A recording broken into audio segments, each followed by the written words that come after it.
ટોપ સ્ટોક્સની વિગત સાથે જોડાયા છે સહયોગી નીરજ અને આરતી. ગુડ મોર્નિંગ આપ બંનેને. અને શરૂઆત કરીએ નીરજ, આજે કયા કાઉન્ટર્સ રહેશે કે જે આપણે ફોકસ પર સમગ્ર દિવસ રાખીશું? જી, સૌથી પહેલાં તો જે ઓટો નંબર્સ આવ્યા છે ગઈકાલે માર્કેટ બંધ થયા બાદ એના પર એક વખત નજર કરી લઈએ. ટીવીએસ મોટર્સના આંકડા આવ્યા હતા. ટોટલ સેલ્સ છે એટલે કુલ વેચાણ જે છે લગભગ 24.4% જેટલું વધ્યું છે. 3.1 લાખ યુનિટ અહીંયાથી આપણને રહેતું જોવા મળ્યું છે, જે ગયા વર્ષે આ જ મહિનામાં 2.42 લાખ યુનિટ હતું. ટુ વ્હીલરનું જે વેચાણ છે એ 27% જેટલું વધ્યું છે અને 2.90 લાખ યુનિટની આસપાસ અહીંયાથી રહેતું જોવા મળ્યું છે. એટલે અહીંયા એક ખાસ ધ્યાન રાખીશું. મોટરસાઇકલનું જે વેચાણ છે 19% જેટલું વધ્યું છે અને 1.48 લાખ યુનિટ પર અહીંયાથી આપણને રહેતું જોવા મળ્યું છે. એક્સપોર્ટ્સ 7.5% જેટલા વધ્યા છે. 79,000થી વધીને 85,000 પર રહ્યા છે અને થ્રી વ્હીલરનું સેલ્સ અહીંયાથી થોડું ઘટ્યું છે. 17% જેટલું, જે 14,000 યુનિટ હતું એની સામે 11,000 યુનિટ પર રહ્યું છે. પરંતુ ઓવરઓલ જો નિકાસની અંદર વધારો થઈ રહ્યો છે ટુ વ્હીલરની, કે જ્યાં આગળ આપણે વધારે પડતી દબાણ જોવા મળ્યું હતું અને આપણે ગયા વર્ષે થોડા દિવસ પહેલાં એ પણ જોયું હતું કે ટીવીએસ દ્વારા એક જે ઇન્ડોનેશિયા કે થાઇલેન્ડ જેવા દેશો છે ત્યાં પણ કરાર કરવામાં આવ્યા છે. યુરોપની અંદર કરાર કરવામાં આવ્યા હતા ટુ વ્હીલરના વેચાણ માટે. એટલે આ બધા સંકેતો છે કે ત્યાંથી નિકાસ હવે અહીંયાથી થોડી વધી રહી છે. એટલે અહીંયા જે થોડીક પોઝિટિવનેસ આપણને દેખાઈ શકે છે. પરંતુ ઓવરઓલ ગઈકાલે જે ઓટો સેક્ટર હતું ત્યાં આગળ થોડો ડાઉન ટ્રેન્ડ હતો. એટલે જોવાનું એ રહેશે કે આજના આ આંકડાની ઇફેક્ટ ત્યાં આગળ કેવી આવે છે. આની સાથે જ આઈસર મોટર્સના આપણને ટોટલ જે કુલ વેચાણ છે એમાં 7%નો ઘટાડો આવ્યો છે. હવે આ જે વેચાણ છે માત્ર રોયલ એનફિલ્ડને લગતું છે. ટુ વ્હીલર વેચાણ છે 68,400 યુનિટ જે હતું ગયા વર્ષે ત્યાંથી 7% જેટલું ઘટીને 63,387 યુનિટ પર આપણને રહેતું જોવા મળ્યું છે. પરંતુ અહીંયા પણ નિકાસની અંદર થોડો ઘટાડો છે.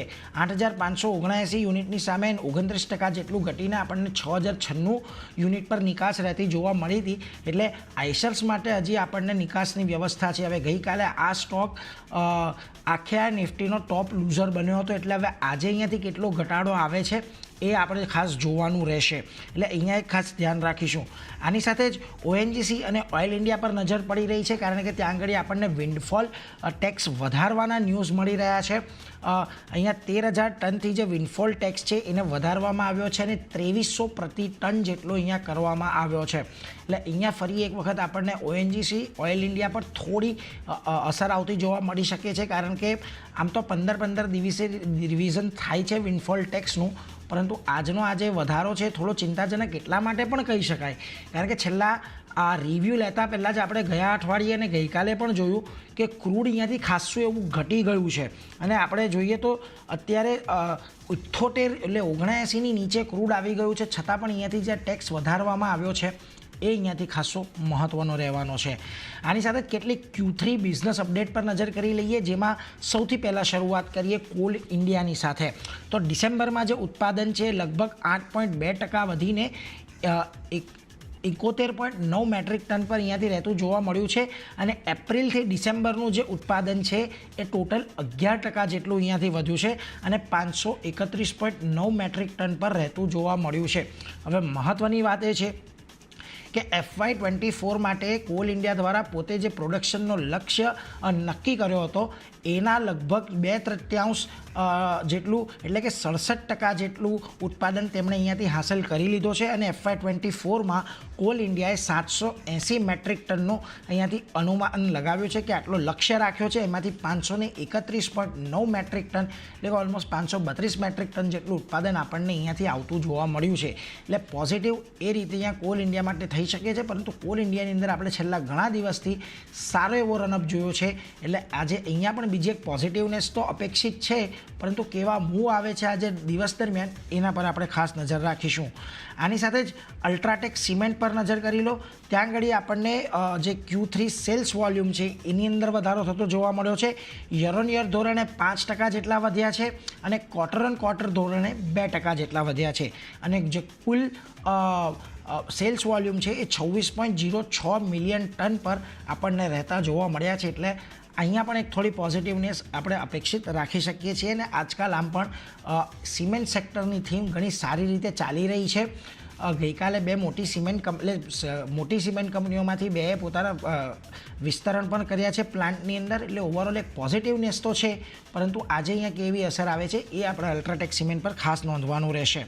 આની સાથે જ પાવર ગ્રીડ પર એક આપણે ન્યૂઝ આવતા દેખાઈ રહ્યા છે. રાજસ્થાન સરકાર પાસેથી લગભગ 20 ગીગાવોટ ટ્રાન્સમિશન સિસ્ટમ્સ માટે તેમને લેટર ઓફ ઇન્ટેન્ટ મળ્યો છે, અને એટલે પાવર ગ્રીડ માટે અહીંયાથી એક પોઝિટિવ આપણે આ ન્યૂઝ કહી શકીએ. અને ખાસ કરીને આજે અહીંયા આપણને થોડી પોઝિટિવનેસ આવી શકે એવી આશા છે, કારણ કે લગભગ છેલ્લા 2 અઠવાડિયાની અંદર આ બીજા એક મોટા ન્યૂઝ પાવર ગ્રીડ માટે આવતા દેખાઈ રહ્યા છે.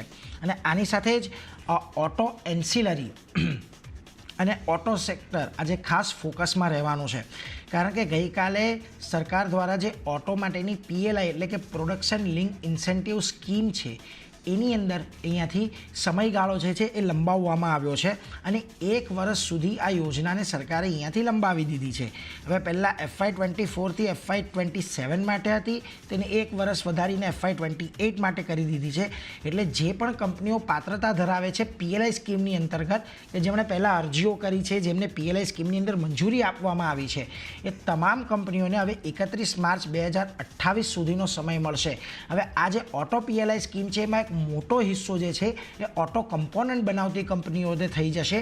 એટલે સંવર્ધન મધરસન છે કે ઓટો લાઇન ઇન્ડિયા છે કે ઇન ધેટ કેસ અન્ય જે ઓટો એન્સિલરી કંપનીઓ છે, રાણે એન્જિન્સ છે કે એ બધાની અંદર આપણને થોડું ઘણું આજે એક્શન આવતું જોવા મળી શકે છે. એટલે અહીંયા એક ખાસ ધ્યાન રાખીશું. એની સાથે જ BHEL ગઈકાલે જે આપણે NLCના ઓર્ડરની ચર્ચા કરી હતી અને આપણને સારો એવો ઉછાળો આપણને BHELની અંદર ગઈકાલે જોવા મળ્યો, એના પર આજે BHEL એક સ્પષ્ટતા આપી છે. અને ખાસ કરીને કંપનીએ જે કહ્યું છે કે જે NLC ઓર્ડર માટેની કિંમતની બીડ છે તે હજી સુધી અમે સબમિટ કરી છે. એટલે બીડ સબમિટ કરવાથી ઓર્ડરનું ઓટોમેટિક મળી જવું એવું નથી હોતું. અહીંયા અમે અત્યારે બીડ સબમિટ કરી છે અને અમારી બીડ સૌથી ઓછી છે એવું ગઈકાલે આપણે સમાચારની અંદર જોયું હતું. એટલે હજી ઓર્ડર મળ્યો નથી, એટલે એના પર એક ખાસ ધ્યાન રાખીશું. પરંતુ એની સાથે જ બ્રોકરેજનો રિપોર્ટ આવ્યો છે BHEL પર. એન્ટિક અહીંયા બાયનું રેટિંગ આપી રહ્યું છે, 230ના લક્ષ્યાંક તેઓ અહીંયાથી આપી રહ્યા છે.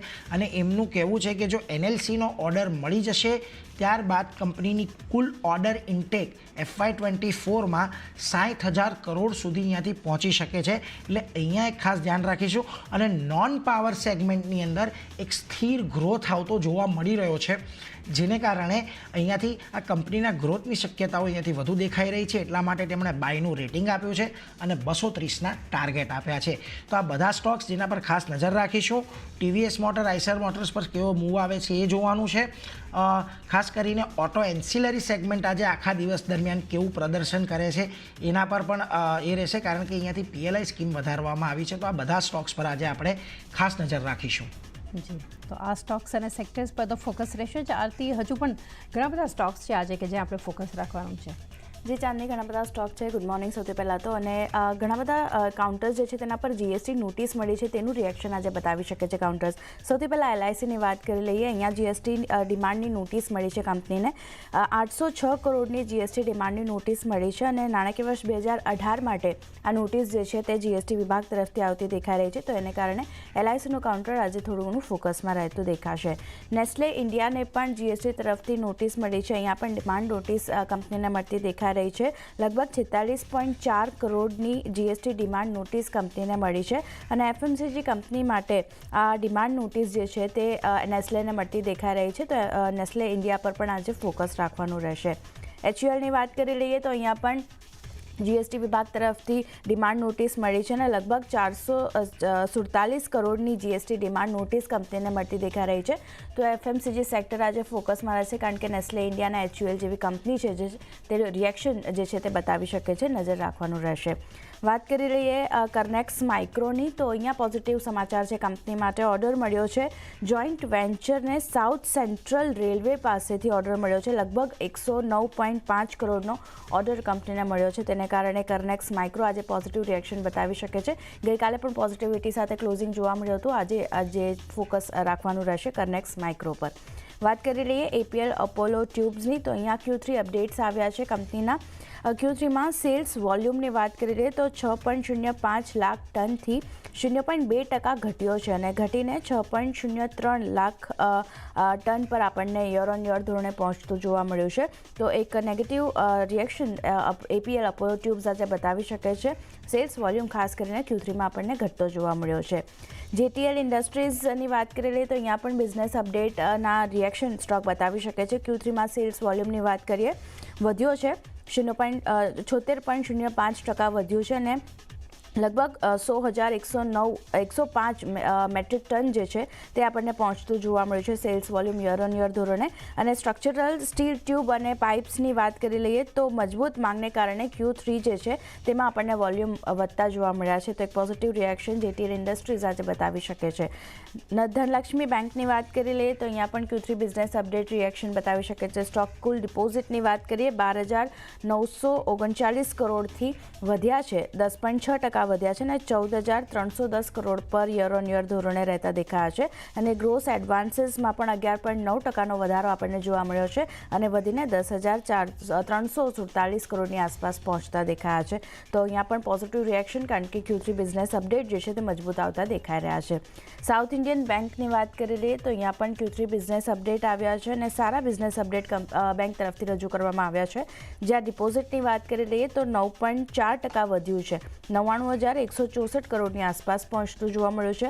કાસા રેશિયોની વાત કરીએ તો તેમાં ઘટાડો જોવા મળ્યો છે, જે 33.83% પર હતું ત્યાંથી ઘટી અને 31.79% પર આપણને રહેતું જોવા મળ્યું છે. અને ગ્રોસ એડવાન્સ ગ્રોથ 10.8% પર રહેતો જોવા મળ્યો છે. તો સાઉથ ઇન્ડિયન બેંક પર પણ નજર રાખવાની રહેશે.